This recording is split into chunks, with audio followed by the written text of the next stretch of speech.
Mikee P back on the In the Money Media YouTube channel, In the Money Media Players podcast, and Keeneland is opening this Friday. And I have Ryan Anderson with me. Ryan, I know you're a huge Keeneland guy, but I think everybody in horse racing loves whenever the calendar switches to April, and we know Lexington is going to fire up. Yeah, Keeneland. When Keeneland comes around, that means it's spring, and it means the Derby's right around the corner, first of all. But the racing at Keeneland is superb. I mean, I look forward to it every year. It's a very close second to Del Mar Opening Day for me. You know, it's Keeneland Spring Meet is awesome. You get to see the new babies, the 2-year-olds, a lot of really interesting horses. Obviously, very deep and competitive fields, and the pick fives, pick fours, they always pay bonkers. Yeah, and the crowds are fantastic too, and I know that you made it out, I think, last year, and you know, a lot of your good friends out there. You could go there on a Wednesday at Keeneland, and there's 20,000 people in the house, so they love their racing in Kentucky. But there's nothing like Keeneland. The atmosphere, it's a young crowd. The racing is so good. It's my favorite racetrack. It's just I can't explain it really, and I don't think anybody can until you're there. You really can't get a sense of really how things are. Yeah, I was lucky enough to go last year, both for the spring and the fall meet. Went for the spring meet when, if you guys remember, the weather delayed the Bluegrass Day. So they ran Sunday through Sunday. So they ran all 8 days. I was there for all 8 of them. We went to, obviously, opening day on Sunday. Monday, Tuesday, there were, tens of thousands of people there. I mean, it kind of puts the whole city on pause. It's an incredible atmosphere. So I was there, I think, 7 of the 8 days that they raced. I think I took Wednesday off and just bet from the house. But, I mean, Keeneland was spectacular, and it's so unique, right? Because you drive through all the rolling hills, and then there's just this grand racetrack. The track kitchen's amazing, too. Got to shout them out because that food is just phenomenal. Yeah, and I love Lexington. Those white picket fences, all the horse farms, and you know, just it's horse country. There's just no question about it. Well, Ryan, we're opening up on Friday. Lots of big stakes races on tap, and this opening weekend especially. You know, we're looking towards Oaks, we're looking towards Derby, and you have the top 3-year-olds, but you have some sprinters also in the mix. You have some turf races. We're going to look Friday late pick 5, but there's other races to consider. Yeah, plenty of other races to consider. You have a competitive starter allowance. Obviously, you have the babies in race 1, where you see some new Life is Good 2-year-olds, not Cornucopia, Corniche. It's going to be interesting to see how they come onto the scene. We have a few stakes races. Race 5, I think, is the Lafayette for the 3-year-olds going the sprint distance of 7 furlongs, and you have Kinnan for Tom Amoss getting the first start of their career. So excited. First stake start, I should say. Excited to see them kick that off. We obviously had Tom Amoss on the channel just a couple weeks ago, and he was amazing. Couldn't say better. Praise for his assistant trainer, Kinnan. Yeah, and our friends at Morning Line have a starter in on this opening Friday at Keeneland. It's in race number 2. It's a 3-year-old filly, Ryan, and it's Miss Call, Kenny McPeak training. This one had several starts at 2, 6 starts. She got a win. Now she adds Lasix. Has a really nice buyer speed figure to go back to. Shares are available on morningline.io. And I know that you're involved with them also. I saw you on the watch party this past weekend. Things didn't work out as well as they wanted to for blackout time. But I'm hearing some buzz, maybe some new horses coming to Morning Line. Yeah, I'm hearing some buzz as well. Seems like there might be a couple new faces in that barn once that announcement drops, but it's exciting news for sure. And I think Miss Call is in with a real shot. She has 2 numbers to go back to as a 2-year-old for Kenny McPeak, and now she turns back to the 7 furlong distance where I think she's going to do some of her best running. Those Silver States seem to do best around 1 turn, and she showed that potential as a 2-year-old, I think, especially at Churchill Downs with that nice second place in the starter allowance behind Hit Parade, who's obviously gone on to be a stakes winner. So I do think the cut back to 1 turn should help her. She's got a good chance, and Nick Tamero thinks so as well. 5-2 on the Morning Line.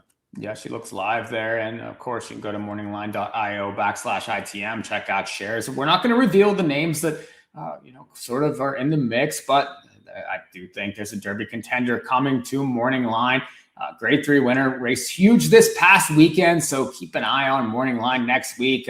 some announcements to be made. And of course, we'll have you covered on the In the Money Media Network for that. Ryan, late pick 5 for Friday at Keeneland, and very competitive sequence. Starts in race number 6, 3:40 Eastern time. We're on the grass, mount in 8th. And typically, Ryan, I think horses can come from off the pace at Keeneland. You got nice big full fields. Usually we get some prices. We have a Grand Motion favorite to kick off this late pick 5 in the one without. We're trying to go long with this one down at Gulfstream, couple mile and 3/8 races. Now mile and 8th. What do you think of his chances? Do you like him, or are we going to pivot somewhere else? I ended up with him as my top pick, and I saw that they tried to get him going long first, and obviously for a trainer like Grand Motion, that's always something I'm going to pay attention to because he's an excellent horseman. So if he wants to have this horse going long, I think that's going to be the best. Ultimately, though, there's nobody else really in this field that I think could just kind of class up to without. And I think the cutback maybe isn't going to be his best distance, but I do think he's just a better animal than the rest of this field. And you get Johnny V, you draw really well down at the rail. You know he's going to give an excellent ride. And this horse does have a really nice turn of foot that he exhibited in that first race stateside. And honestly, this horse has not done a whole lot of running short. They started this horse at a mile and 3/16, then extended that a furlong to the mile 5/16. Came over here and you got 2 11 furlong races. Maybe this horse might enjoy the cutback. We haven't seen him, try and fail at that yet. The Lope de Vegas typically do best around that mile and an 1/8. So maybe some of that breeding. Obviously, Lope de Vega could do a little bit of anything, but I do think Without is a very strong horse. And here, I'm going to start the pick 5 with a single. I know it's a little bit chalky, but these Keeneland pick 5s that can always, pay 5 figures. I think on average last year is what the late pick 5 paid. And if you pick your spots, you can still get that payout even with the favorite. So I'm going to start it off skinny, probably going to single this horse. There's a couple others that I may use as a backup in the 8 and the 9, but I think primarily all my tickets are going to run through the number 1 Without. Yeah, I like the 8 and the 9 in the race. Mount Arab, the 8, Samud, the 9, both have raced well over this surface. You get Pratt there on the 8s, coming out of a couple of turfway races, but I do think the turf is what this horse wants to do. Now, 1 for 11, I get that, but it's Brendan Walsh. You get Pratt here, and this one gets to come from off the pace. I like the back numbers. I like the fact that this horse has raced well over this course. So one that's definitely interesting for me, but Samud's another one you need to use there from that barn. Also, again, race over the racetrack, raced here last year back in the spring. And then again, tried some turfway races, just got the maiden broke back in February. This horse has been highly regarded and well bet. But if you look at the pedigree here, you got Kitten's Joy on the top. You got Singsville mare on the bottom. Lahu Dude, I'm not sure if you remember that mare, but she made $1.6 million. So she is legitimate. She won the Breeders' Cup Filly and Mare Turf. So very, very well bred. The fact that they got the maiden broken with this one. Now you're back to the Keeneland Turf. Very, very much. I think the future is bright for this one. Now it's a 5-year-old gelding. So, we'll see what happens here. But I do like the kickoff point last time, and I like that they're back on the grass here. So one that I would have to have in this race. I could see others, though. I could see a horse like the 3 at a huge price, the Dover Spectre. I mean, it's Kelsey Danner. She is exceptional, even with long-priced horses. Ran into British Isles. British Isles this past year won the big cap. So ran to that one back in the spring last year over this course. Can't fault that race. I like the inside post. I just think the one that from this barn is an interesting consideration. And then the 4 is also another one, Bite and Strike. It's Beaumont. It's Rosario. It's a horse that is a closer in a race that who knows what could happen early. They could speed up in here. I just think another one with possibilities in a really, really wide open race. I ran into a couple tough pace scenarios recently. I'll use that one also as a B type. So spready for me. We're going to have some picks also for some guys that were some late scratches for this podcast. Chris Couples, of course, and Ryan Petruniak, both huge contest players, great horse players. Chris was 1, 8, 9, 13 in here if the 13 would get in. And Ryan really had no pick in this race, but we'll get to a couple of his picks later. But Ryan, we're going to finish up this race. Any final thoughts? Are you ready to move on? Yeah, final thoughts are either, use the favorite and Without, or you try and beat him completely. So yeah, you either got to pick him or you got to spread and use, horses to beat. I like the points that you made on the 3. The 4 Bite and Strike is a horse that I fear a little bit. If he can get a really good ride, he's got a wicked turn of foot, and he can fly late. It's just going to be a matter of if he gets that setup or not. Race 7, it's grade 2 Beaumont Stakes. Ryan, 3-year-old fillies. They're going 7 furlongs. It's a nice race. I was interested in Sneaky Good. I know 9 to 5 morning line, but it's Brad Cox. It's Pratt. Ran into Explora and Counting Stars last time in the Honeybee. And that was a stretch out. So it's got a pocket trip in there, but I thought raced pretty well. We know what Counting Stars did in the fantasy. That one freaked coming in. Looks like a top choice for the Oaks. This horse is raced very well sprinting, has a win over the racetrack. Those are my types. I like Pratt gets on here. I know Ryan Petruniak also likes this horse. He says single the 3 in this late pick 5. Ryan Anderson, what say you? I say the opposite. I'm fading this horse. Okay. This is the horse I'm going to try and beat in this sequence.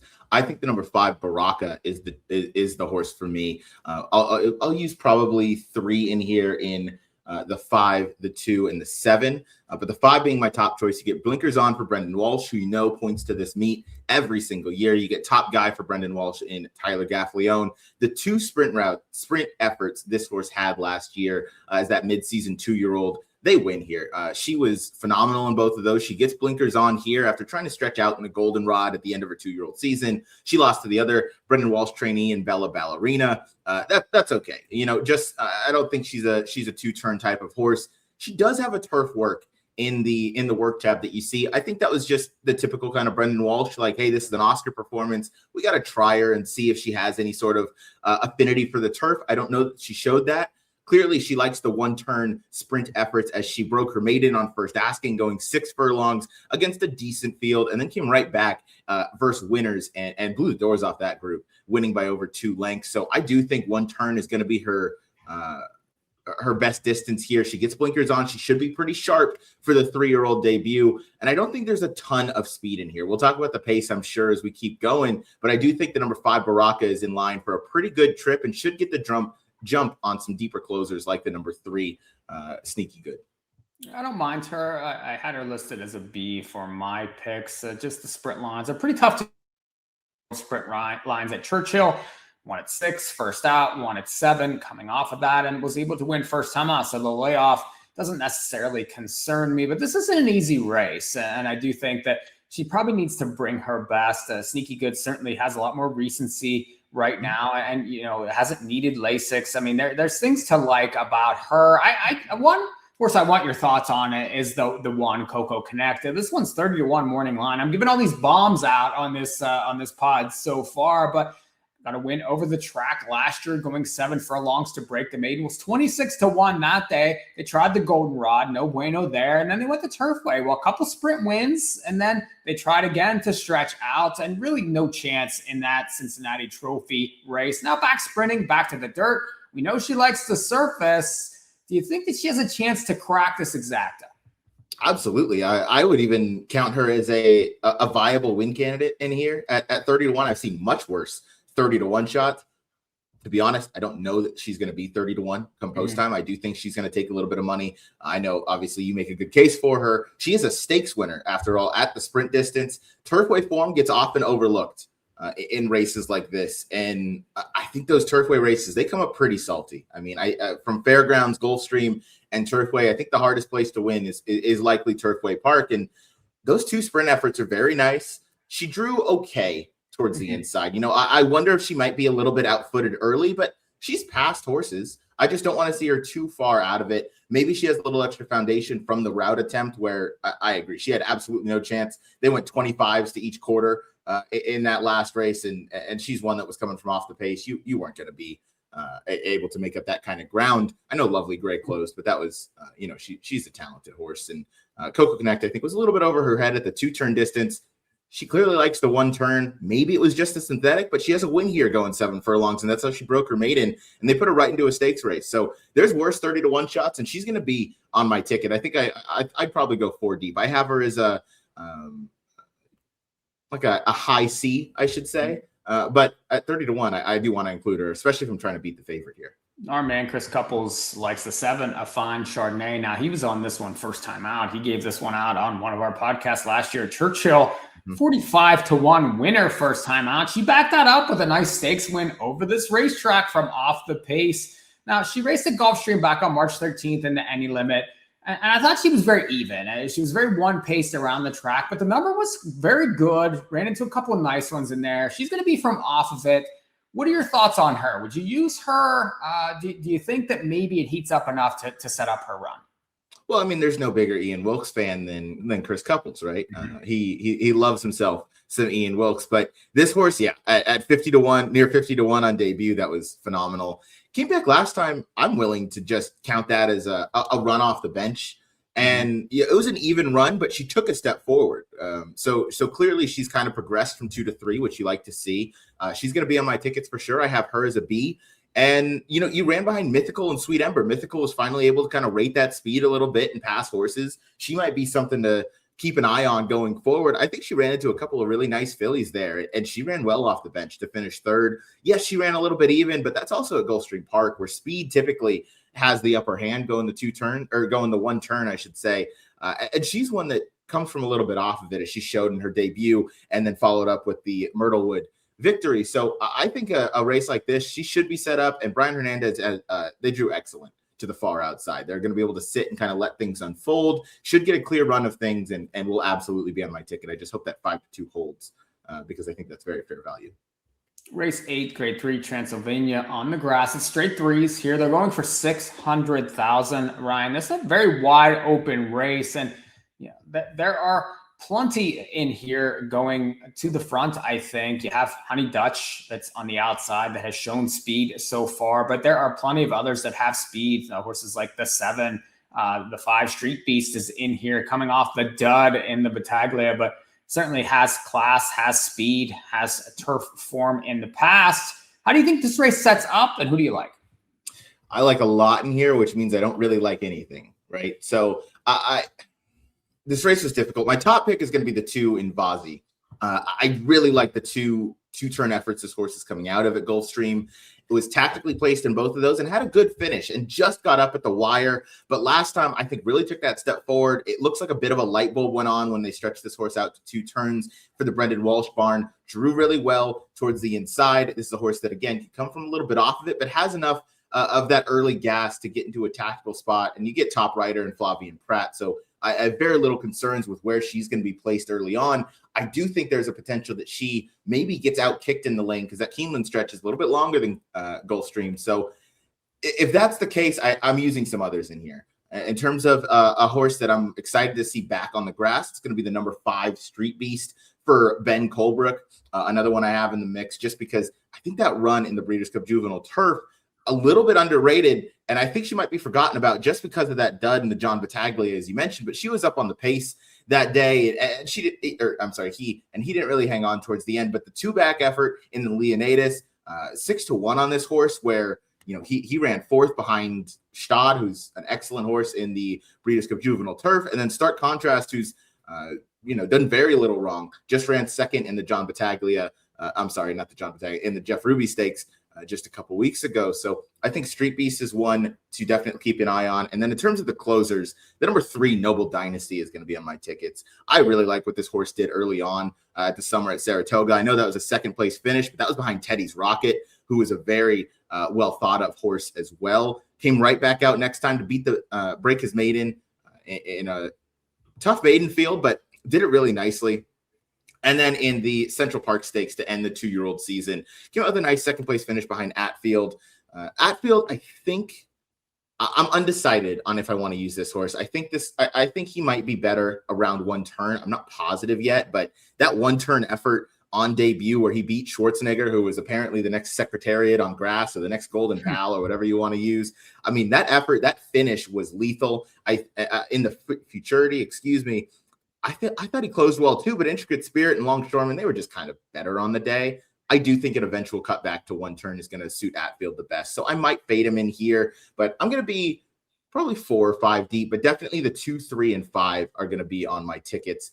And I think I'd have kind of every position on the racetrack covered with a pace setter, a stalker, and a closer.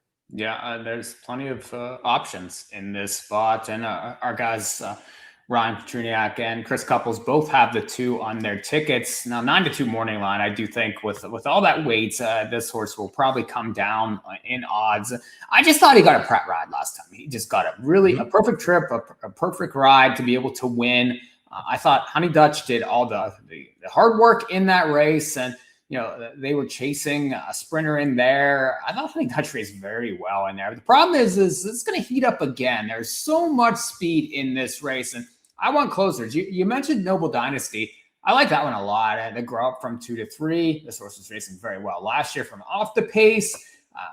Was trying stakes. Ran into Atfield back in that Central Park at Aqueduct in November. I use Atfield in this race also from off the pace. I don't mind that they tried that Derby prep last time. He didn't want to be where he was, and that was just I don't think that was his game right there. And now he gets back to the grass. He should be from off the pace. You're going to get a price now.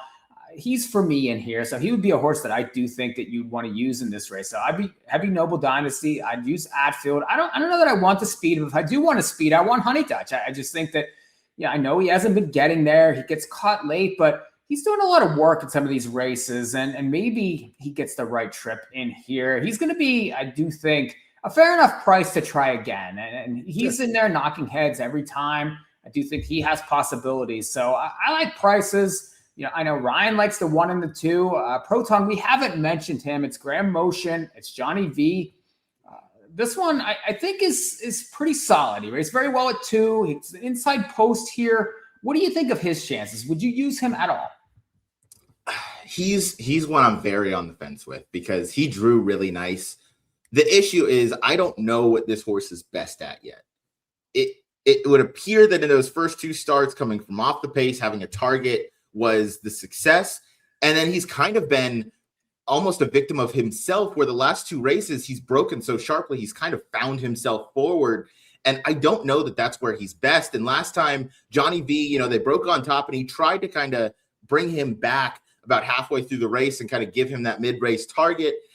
And then Alpeland kind of got the jump and the race, the running had kind of already started. Not that it was a bad ride by Johnny V because I see the intention there. It was just the time he made the move. It was everybody else kind of got going at that point in time. So it was tough to kind of re-rally there, but he did come back and get second behind Alpeland, who I would assume we're going to see, if not at this Keeneland meet, probably at Churchill Downs in one of those stake races on the grass. So Proton's a tough one. I'm probably going to fade him. I might have a win bet on him on the side if he drifts up from that 4 to 1, but he's one that I think might play a little bit lower in the horizontals and not one that's probably going to be on my tickets just because I'm not super confident in his chances. And I do think some others have a chance. There's a couple others I do want to talk about real quick for this race because it's super competitive. The number 7, Remember Mamba. This race is an absolute cluster going through it. This one and the last race that we'll talk about, but Remember Mamba, I'm really not sure what to do with this horse. I don't know if you have a strong opinion on him or not, but he's obviously done nothing wrong in his 2 starts, but he's got to take a big step up both on figures and switching back off Lasix. And I know he has a win over this track and distance last year, breaking the Maiden. That came without Lasix, but he's been tough to see consistently at the track. I'm really not sure what to do with him because he could come out and do the same thing he's done his first 2 starts and win by 3 lengths. I think that's pretty unlikely at Keeneland, but he did it on the Maiden victory over McGinnis on tap, who was kind of highly thought of at the time, and then came right back at 3 to 5 at Fairgrounds and blew the doors off that field, sitting close to a slow pace. So he's a little bit tactical. I don't know that he's the best horse in this field, but Cherie, she points to this meet and everything she unveils is pretty dangerous. So I don't know if you had thoughts on Remember Mamba in here. I know Chris likes this one. I'm a little indifferent. I do like the win over the track. I do think that one is, that is a big angle for me. Horses that like this Keeneland turf course typically race very well consistently over it, whereas some of the other ones that don't handle it, those are horses I'm looking to fade. So this is, a horse that obviously has that win. Has been, lightly handled so far. A nice win at 2, came back. The horses that this horse raced against on that January 22nd, none of them really come back to do a whole lot. And now I don't like the on Lasix, off Lasix. I'm not a huge fan of on Lasix off a win, but the horse was 2 couldn't have it. So now they were 3. Everybody down there seems to go on it. It's a negative for me, but would it surprise me to see this horse win the race? Not a bit. I could see it. I think the board's going to tell a tale. We have $3 late pick 3 also that we can look at too. And if the board's telling you, hey, this horse is live, well, maybe you want to change things around as far as, you didn't include in the pick 5. You could always come back with that $3 pick 3 to kind of hedge things a little bit. And that's another option. One more pick that Ryan Petruniak likes in this race is the 6. Time for America will be a massive price. 30-1 here. Comes over from Laurel off a nice win from way out of it.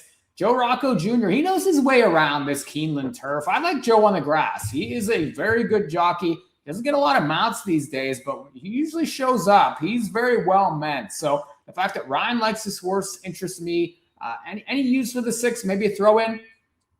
I mean, I respect Ryan's opinion. Win 5.5 from way off of it like that is not easy. So clearly has some ability, and yeah, maybe he's going to transfer that over. If I'm going pretty deep in the pick 5, there's no reason for me to not use a 30-1, right? So that's certainly one that I think I might have to give a closer look to. Zeppelin as well, the number 8. I know Jackson likes this horse a bit, as we talked on our show yesterday with Noah Maher, but Irad Ortiz and Rusty Arnold, this is a horse that's also going to be coming from off of it, and you get Irad at a price. I mean, Keeneland's the place that it's going to happen just because there's so much competition, but he hopped off a couple horses to ride this one, and you'd have to imagine he kind of had the choice. So that's at least a little bit interesting to me, and I do think it's kind of going to suit his running style, or the pace flow is going to suit this horse's running style. Race 9, grade 1 Ashland 3-year-old fillies. They're all looking towards that first Friday in May and the Kentucky Oaks. And you have some returnees here. Percy's Bar's back and was the winner, but disqualified in the Alcibiades back in October. I thought raced okay in the juvenile fillies. Had some trouble in there. She was off the pace, got bumped around in the stretch. Obviously, she wasn't catching the top 2, but now she's back at her favorite racetrack. She raced very well here, so she's interesting. But Zany's going to be 3-5 in here, Ryan. I know Ryan Petruniak doesn't think that this one can lose. Do you think she can? No. Just single and move on for me. I think she is winning the Oaks. Okay. She's so fun to watch because I don't think she's figured everything out yet. I think she is still a little bit green, a little bit immature, but she is winning on pure ability. So if she ever figures things out, and I do think Friday, tomorrow is the day that she's going to kind of put the pieces together, because you've seen the progression. If you watch those replays, she's on that left lead a little, laboring on that left lead a little bit, and then she'll switch over, and then she'll level off nicely. And each race, it happens a little bit earlier on. So I think she's kind of learning the cues from Irad, who this is going to be his third time aboard. And if you watch the Suncoast back, you can see this horse was lugging in, and Irad is just asking her to switch leads. She finally does with about 50, 70 yards to go, and she really leveled off nicely and straightened up and finished up. So I think, again, she's progressing and she's learning. This was always the target for Pletcher. Right out of that Suncoast, they said that we're going to, train her up for the Ashland. I think this is a perfect landing spot. I don't know that she's going to have like the screws to her, but she's going to be pointing towards an A race without a doubt. And again, I think she's been winning on such ability. I think if she is to take that next step and mature, I think this is the spot. I think she's doing really well watching those work. She's switching leads a lot more on command, and obviously very different to do that in the morning versus the afternoon when you're against other rivals and you're tired. However, I do think she's maturing. I think she's becoming a good horse, and I think she puts on a big performance on Friday. Well, and beat Life of Joy last time, who came out of that race to really impress at Fairgrounds, out of that race with an 86 figure. So, I mean, obviously the figures are standing up for this one, and very talented. Short stretch at Keeneland, though, and plenty of speed in this race, especially with the 4 French friction. Mark Casse off 2 nice sprint wins at Oakland. This horse has galloped in 2 starts with 2 fast figures. I imagine that she's going to be the one to catch in here. I do think that she has possibilities, especially that short stretch at Keeneland. She's speedy. They're all going to have to chase her. If she takes a step forward, doesn't she have possibilities here? She does, but I don't know. I don't think that she's going to be the right type of price for me in a race that is loaded with speed, in my opinion, because Percy's Bar drawing the rail. Nikon will be up at New York, so Percy's Bar is going to be in the one hole. She's going to have to go.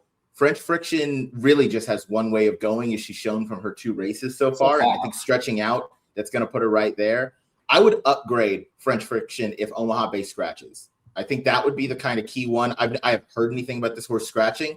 I'm just saying, if this horse isn't to run in the race for whatever reason, I think then you have a situation where French Friction could be loose on the lead and going the 2 turns for the short stretch. I do think that could be something to keep an eye on. The only other horse I'm really interested in here that I'll use probably on a backup ticket is the 7 Star Actress. This is a foal to Just FYI, who was brilliant as a 2-year-old and as a 3-year-old. And she's one where, ran second in debut, going 7 furlongs at Gulfstream, and then stretched out to 2 turns, and she really leveled off nicely in that race. She switched leads. She looked a lot more professional. She looked a lot more at home going the 2 turns. And obviously you got to switch off Lasix here, but for a horseman like Beaumont, I don't really put too much weight into that one. But again, I mentioned full sib to Just FYI, and we know how brilliant she was. She did all right over the Keeneland track. She had a second, and then, the do not finish in the last race of her career. But I do think this is one that's a little bit interesting. I think that she could be potentially the horse to kind of take a step forward. I think we've already, I don't want to say seen the top of Percy's Bar, because that's not fair to say. We haven't seen her as a 3-year-old yet, but she would need to take a substantial step forward, whereas Zany, clearly the horse to beat. But I do think Star Actress, a little bit of that dark horse. Yeah, I wouldn't sleep on Percy's Bar, especially over this racetrack. I know that, it would help if she had a prep, but she's working very well into this. I thought she overcame some adversity last year, and I know she kind of got a little crazy in the stretch in the Alcibiades, but I don't think that Tommy Joe was ever going by her. So she's got some class to her for sure. She likes it here, and I do think that she is, Zany could be, if she doesn't take that step forward, we'll see. We'll see what Percy's Bar is at 3. Also, I do think that, that this might be an opportunity here to beat the favorite. Now, this one might just be this good, and we'll see what happens here. But you're going to be 3 to 5 in here, and you have some horses that have some possibilities. So I'd be interested in trying to get some separation in this Grade 1 Ashland. We'll see what happens, though, and it's going to be fascinating to see what happens here on the road to the Oaks at Keeneland here on Friday. Let's go to the last quickly. Race number 10, maiden specials. It's straight 3s. Ryan, how are we going to get picked? Yeah, I'm going probably 3-4 deep again. I'm going to use the 2 and 7 mainly. The 2 heading, I think, is a really well-meant horse for the Grant Motion barn. Johnny V gets the mount. This one last showed up losing to Vazi, and Democracy Defender, who's in this race, drawn post 10. Fancy Sailor, Vazi, Fancy Sailor, both next out winners out of that January 25th race, and both of them improved their buyers as well. Not by much, but they did get out of there and improve. So I like to see that. They broke their maidens, and Vazi won a stakes race, as we talked about. So I do think that was a rather live race, and I think Graham Ocean has kind of been pointing to this spot. You get Johnny V, as I mentioned. You get a really nice inside draw for the mile maiden special weight effort here. I also thought the 7 Obelisk is worth a use. I think the gelding might help. Maybe needs another start to kind of let that set in. But I do like I like the route effort last time out. I thought finished that race nicely behind Cruz and Chuck, and I think could take another step forward second time routing now. So 2-7 mainly for me, but I also think the 1 prize pick is a little bit interesting. If Rosario can give a good ride to this colt, I do think she's going to be in the best position. The race set up a little bit for her last time. I want to see one of those patented kind of Joel Rosario get to the lead and ration off that speed that we used to see so often from him, because he's such a strong finisher. If he gets a horse on the lead, he'll get them to relax, and when he asks them to finish, they always do. So that's kind of what I'm hoping for prize pick. So I'm 1-2-7 in there with a little bit of the 3. Yeah, I like some different ones. I understand the 2 and the 3, and then the ones I'm using on the B side. I'm going to go with the firster here, a little bit of a price to end this pick. 5 and the 6 cash bonus at Cherie. I like the one work that is available that I did see. This one has the mare is cash control graded stakes on the grass. So, Golden Sense first timers, about 10%. I just think it's interesting that they show up in this race, and she has another one in here. Also, So I like what I saw there. And I do think is an interesting price look in a very wide open race. So one that I would definitely use. I could see the 2 though. One that comes out of a really live race with Vazzy and the 10 and, Fancy Sailor. Obviously, this one is going to play very well. 6-1 morning line, going to be lower for sure. I do think we'll take money in here. I could see the 3 Ravenous. That one is a half to a really nice 2-year-old that raced last year in Ferocious. So you remember that one. Now that was a dirt horse, obviously, but just the pedigree's there. This horse raced well last year over synthetic, raced well over the grass. So I just think it's Brendan Walsh. One comes off the layoff and Pratt lands there. So just one that I would want to use on tickets. And then the other Cherie horse I'll use, Supercharger also. Just a closer that's raced well, over the surface in the past. So just, it is wide open. I want prices in here. I know Chris likes the 10. You mentioned that one comes out of that live race. So a lot of possibilities here. And I'm going to show the picks for the other guys also. Just finish up this race here while, we go through some of these picks for the other guys. Wide open pick 5 in Keeneland. Yeah, I think all of our picks kind of tell the story of this race. It is wide open. We all have kind of different top picks in here. We all landed in a different spot. And one, that's the beauty of Keeneland, because that's the competitive nature of the racing that you get every day. But Chris Couples, who obviously extremely sharp, he likes 10 a little bit in here. I don't like the 10 at all. I'm trying to beat this horse on all of my tickets. He won't be on there. And again, yeah, someone's going to be right. Someone's going to be wrong. But there's a million different routes that you can go. And I think genuinely you can make a case for probably 10 of the 12 horses that are entered in here. If the 13 fat guy in little coat draws in, that's going to be interesting purely from a speed perspective. So something to watch. And yeah, a very, very competitive race in here as you have all the top picks in here. Yeah, 7 Obelisk, 8-1. I don't know if we're going to get that just because,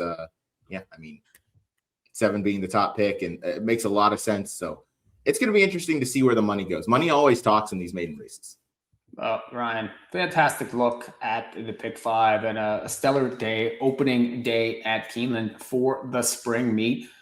Friday and Saturday, we're going to have coverage on the network. Of course, not racing on Easter Sunday, but we're going to be wall to wall all meet long. We have stuff on the written side. Our man Eric Solomon on InTheMoneyPodcast.com will have some write-ups. I know Eric DeCoster is going to have some coverage on the plus side. Those guys do very, very good work. So, of course, jump in, check those out. And, of course, the Gallop Out was had a lot of nice previews for this weekend, Ryan. Just give us a quick rundown of those shows, and then we're going to get out of here.